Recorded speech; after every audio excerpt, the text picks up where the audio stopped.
Hello, welcome to Sound and Fury Book Reviews. As usual, I am Tina. Today I am doing a single book review of At the Fields of Fire and Blood by an author named Christia.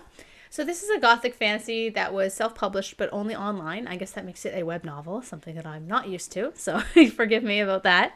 I read this book as part of Breakeven Book's tour of the novel. So Eric reached out to me a while ago, and I confess I completely forgot what the book was about, but I just jumped right in. As such, it took me a while to figure out what the deal is with this novel, but once I got into it, it's a very detailed world build that made me think of video games, like a mix of Final Fantasy and Silent Hill. So I have no time for games right now because I have young kids. I can't really play games around them as they want to play, and I like single-player games with lots of blood, which is not appropriate for them, obviously, as of yet. And so that's why my comparison of the book to games is probably a little dated, as I haven't played a new game for a while. To be honest, it reminds me a lot of Bayonetta or Devil May Cry, so again, dated comparisons, because yeah.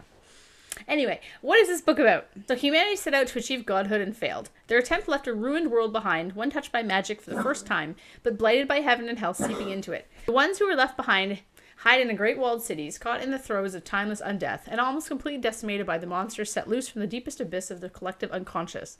The Scions, warrior mages who ate the fruit of hell and became possessed by fragments of God known as Archons, are the only ones who can fight these nightmares and cross the barriers between the worlds. They're kept locked and isolated in abbeys, reared to protect the cities and their inhabitants, and one day to undertake the pilgrimage, the mythical heroic journey through the heaven and hell that will finally open the doors to Eden and grant humanity what it once sought and couldn't grasp, eternal peace.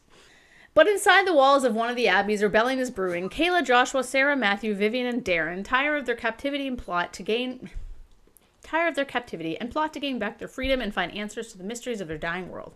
Yet it's not only monsters that stand in their way. Some humans will fight for secrets to remain hidden, while others don't wish to see the scales of power they've so carefully balanced tip. The Scions will have to follow in their ancestors' footsteps and attain what their predecessors couldn't to succeed. Kill the godhead and become gods themselves. Okay. Anyway, so had I reread this synopsis, I would not have been a little bit lost while reading, but I think the novel could stand a bit more explanation in the novel itself, as it doesn't reiterate this stuff, at least not in depth enough to really situate you in the world at the start.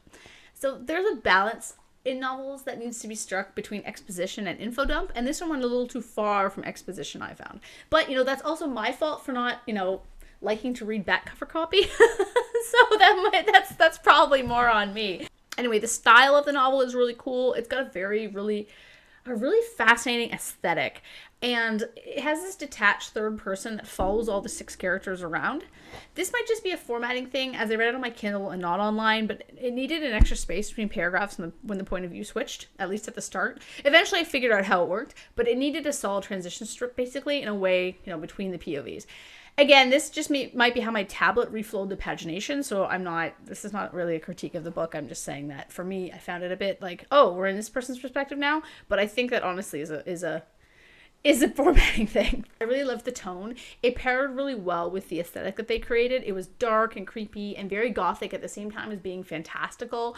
There were some really evocative scenes, and the author should really try horror because they have some great horror moments in this book. The plight of the characters is clear from the outset, as is the fractured nature of their kind of tight-knit group. There's hints of past betrayals, unspoken relationships, and references to a member of their group that didn't make it from their initial journey, which was intriguing. It's actually quite interesting that this novel takes place after the whole possession thing, though I think more conclusive flashbacks from the start would have made it a bit more compelling. I was kind of like, why did they do this? Or, how did this happen? How did this come about in the first place? But maybe I should have read the back cover a bit more. The later parts of the novel have really interesting scenes and action sequences that are on par with video games. I guess people that like RPG games that have a really distinctive kind of beautiful flowing style will actually really like this book. I personally have never read a web novel before, nor will I, because I stare at my phone enough and I can barely finish a TV show, let alone read a book chapter by chapter. But if this format appeals to you, I highly recommend you check this one out because it was really interesting. I've included the link in my description to the web novel itself, so you can find it there.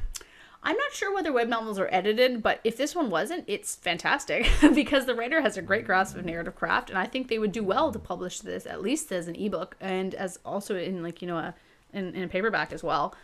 Anyway, thanks Eric for the book and including me in the tour. It was really interesting and a cool kind of foray into a different type of book. So yeah, and thank you to the author for providing the book. I liked it.